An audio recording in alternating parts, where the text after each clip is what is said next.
안녕하십니까? 키워드로 읽는 사도행전입니다.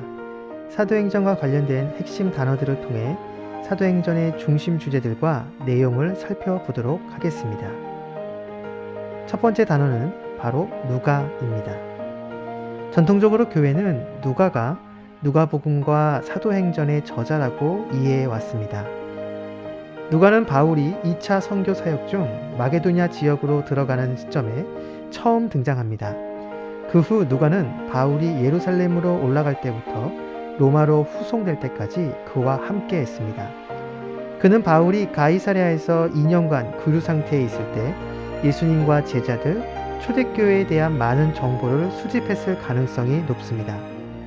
바울이 로마에서 가택연금 상태로 골로새서와 빌레몬서를 쓸 때에도 누가는 그와 함께 있었습니다. 누가가 이방인인지 유대인인지는 논란이 많습니다. 그러나 누가가 사용하는 헬라어 표현과 문체가 70인역에 상당한 영향을 받았다는 점, 사도행전에서 예수님을 묘사하는 방식, 이스라엘을 하나님의 백성으로 언급하고 있는 점, 이스라엘에 주어진 약속의 성취에 대한 강조, 그리고 바울이 선교사로서 유대인을 기술하는 점 등으로 최근에 누가를 유대인 그리스도인으로 이해하려는 학자들이 많이 생겨나고 있습니다.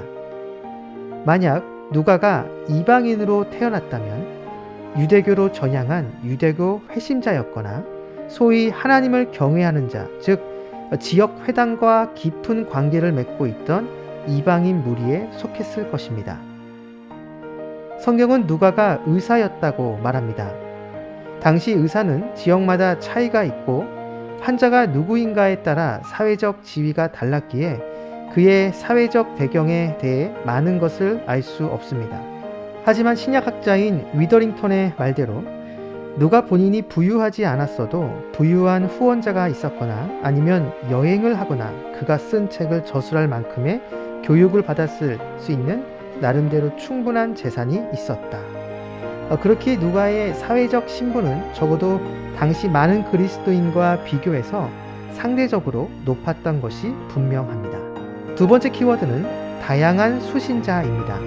많은 학자들은 사도행전이 어떤 특정한 부류에게 보내진 것이라 생각하지 않습니다. 누가복음 1장 3절과 사도행전 1장 1절에 데오빌로라는 사람에게 보내는 것으로 나옵니다. 이 이름의 뜻은 하나님의 친구 또는 하나님을 사랑하는 자입니다. 불행하게도 현존하는 로마 문서에는 데오빌로란 이름이 없습니다. 그렇기에 이것은 별명이나 애칭일 가능성이 높습니다. 이 사람은 분명 당시 관례상 누가의 저술 후원자였을 가능성이 큽니다. 또는 이 명칭이 특정 대상이 아닌 다수의 그리스도인들을 가리킬 수 있습니다. 데오빌로라는 이름의 뜻이 하나님을 사랑하는 자이기 때문입니다.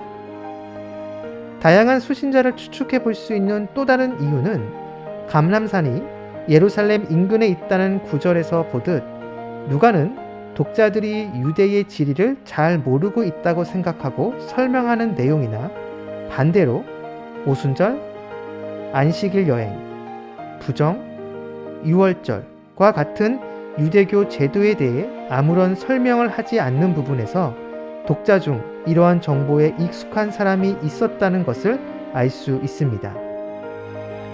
게다가 기독교가 유대교 종파로부터 세계적 운동으로 확장된 것을 진술하는 사도행전의 변증적 모습은 예루살렘에서 작게 시작하여 로마 제국의 수도인 로마로 이어지는 기독교 운동의 놀라운 발흥에 관심을 갖던 사람들을 특별히 저작 대상으로 삼았음을 알 수 있습니다. 그러므로 사도행전은 전반적으로 헬라어 구약에 익숙한 비아람어권 독자들을 대상으로 하는 책이라 할 수 있습니다.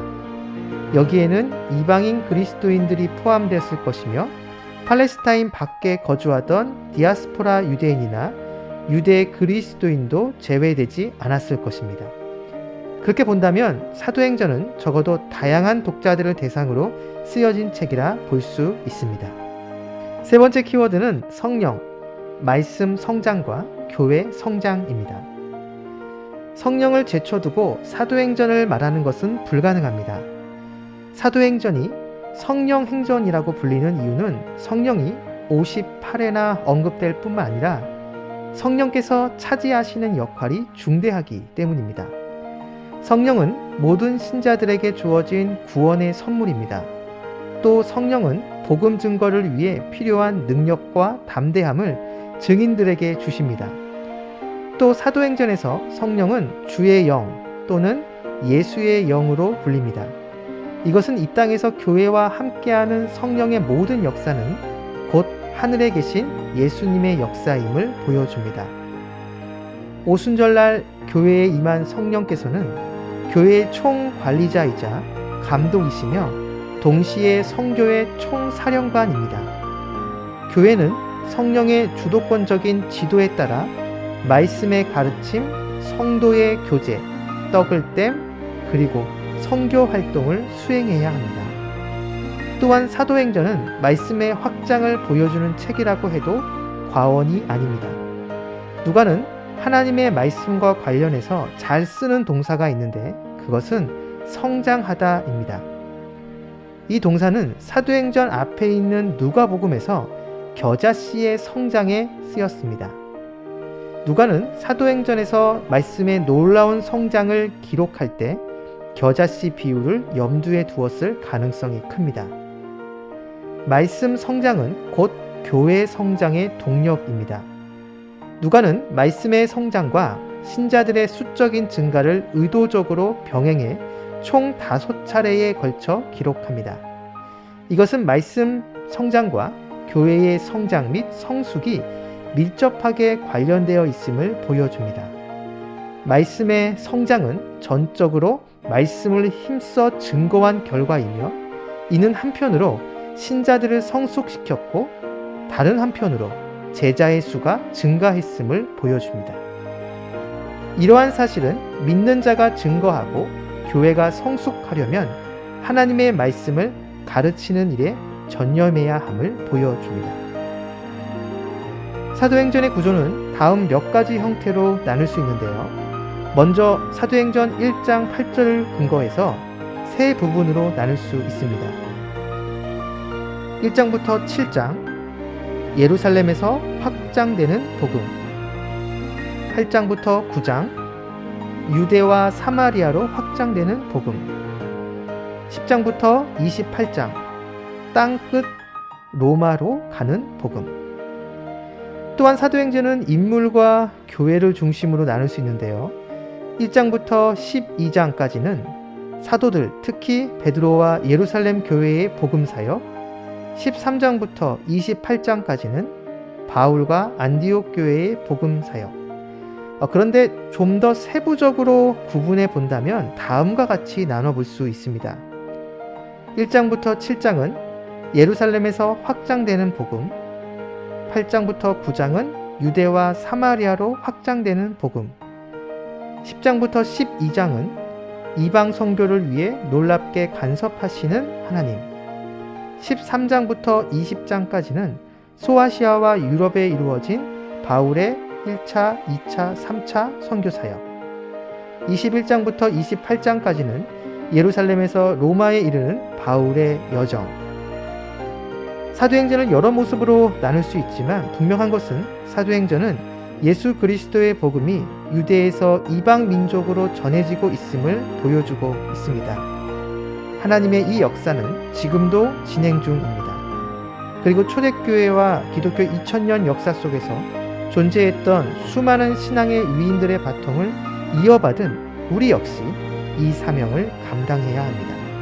바로 이것이 사도행전이 우리에게 주는 메시지입니다. 네, 이렇게 해서 사도행전을 세 가지 키워드, 누가, 광범위한 수신자, 성령, 말씀 성장과 교회 성장으로 정리해 보았습니다. 감사합니다. 동네샘의 줄 성경 개관 시리즈 다음 영상에서 또 뵙겠습니다. 평안한 하루 되세요.